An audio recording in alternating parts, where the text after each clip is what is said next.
حققت روسيا إنجازًا جديدًا في 19 من نوفمبر 2025 من خلال تسليم طائرتين مقاتلتين شبحيتين من طراز إسيو 57 أفيلون إلى أول زبون أجنبي لها. لا تزال هوية المشتري سرية، لكن هذا التصدير الأول يظهر طموح موسكو في تعزيز مكانتها في سوق الطائرات المقاتلة من الجيل الخامس، ويؤكد استعدادها للمنافسة على المستوى العالمي.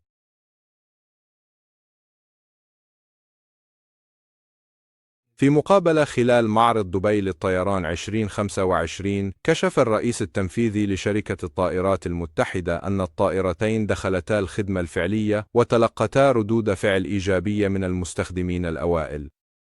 ومن اللافت أن طراز السو 57A رغم كونه نسخة تصديرية، التكوين المسلم قريب جدا من النموذج الروسي المستخدم في الخطوط الأمامية، مع تصميم شبح وقدرة على الطيران بسرعة تفوق سرعة الصوت دون حارق لاحق، وإلكترونيات طيران حديثة، وحزمة أسلحة متقدمة.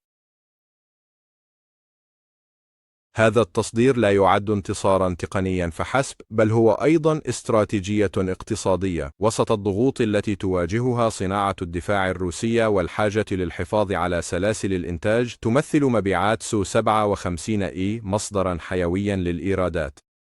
ومن خلال هذه الخطوة تظهر شركة الطائرات المتحدة أن سو 57 ليست مجرد أداة عسكرية روسية، بل رمز للسيادة التكنولوجية والتزام بالحفاظ على القدرة التنافسية في ساحة دولية تزداد تنافسية.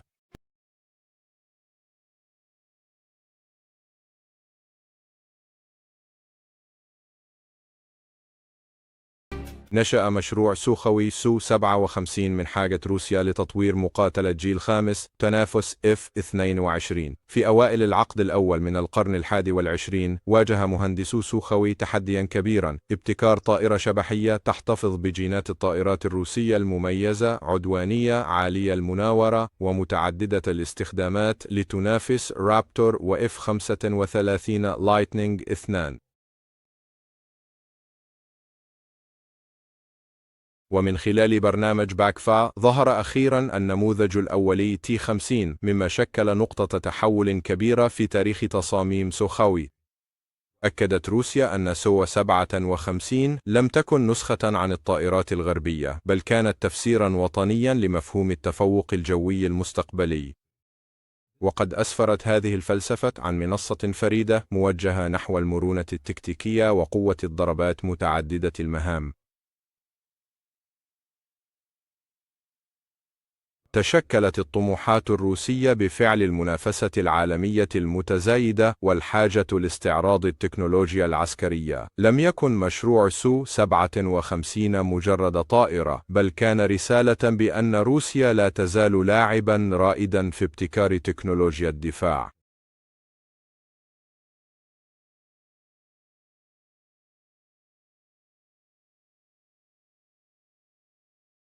على عكس الطائرات الشبحية الغربية التي تركز على الشكل الخفي، صممت سو 57 بمنهج هجين يوفر تخفيا كافيا مع أولوية للرشاقة الديناميكية الهوائية. والنتيجة هي طائرة شبحية قادرة على المناورة القصوى في مجموعة متنوعة من ظروف القتال. يستخدم هيكل الطائرة مواد مركبة على نطاق واسع، وتصميم الألواح المسطحة يقلل انعكاس الرادار، مع حجرة أسلحة داخلية للحفاظ على بصمة رادارية منخفضة. رغم ذلك، تحتفظ روسيا بأجنحة كبيرة ومحركات قوية للحفاظ على القدرة العالية على المناورة. هذا النهج ينتج طائرة ليست فقط صعبة الاكتشاف بواسطة الرادار، بل أيضا شديدة التكيف في القتال القريب والبعيد المدى. سو 57 ليست مجرد طائرة غير مرئية، بل قادرة أيضا على الدفاع والهجوم في معارك ديناميكية عالية المستوى.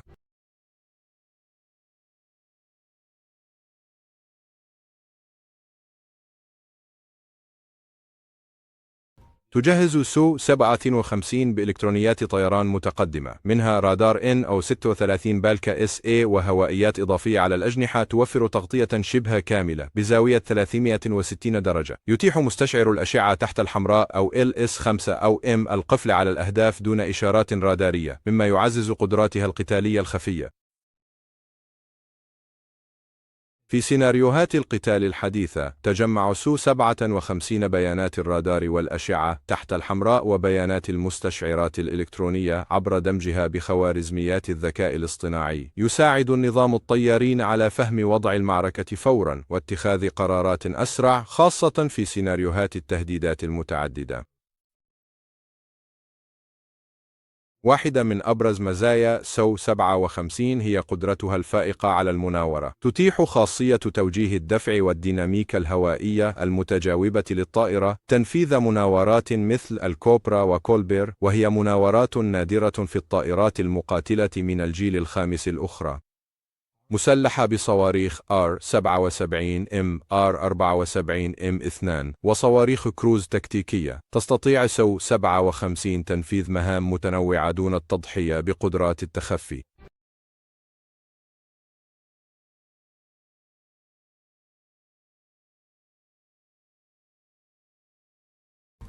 اختبرت روسيا طائرة سو 57 لأول مرة في ظروف قتال محدودة في سوريا. على الرغم من أن عدد الطائرات التي تم نشرها كان صغيرا، فقد وفرت المهمة فرصة ثمينة لمراقبة أداء الإلكترونيات الجوية والرادار والأسلحة في العمليات الواقعية. تسهم نتائج هذا الاختبار في تحسين نسخ الإنتاج وأنظمة القتال الأخرى. وفي الصراع في أوكرانيا، أفيد أن سو 57 استخدمت في مهام ضربات بعيدة المدى باستخدام صواريخ بعيدة المدى وعمليات استطلاع استراتيجية. استخدمت روسيا تكتيكات اشتباك غير مرئية للحفاظ على أمن هذه المنصة من الجيل الخامس، مع الاستمرار في اختبار قدراتها القتالية بعيدة المدى. القدرات ودمج نظام الحرب الإلكترونية. هذه الخبرة القتالية الحديثة، رغم أنها لم تكشف بالكامل للعامة، أرست الأساس للتقييمات التقنية التي عززت عملية إنتاج وتحديث سو 57 لسنوات قادمة.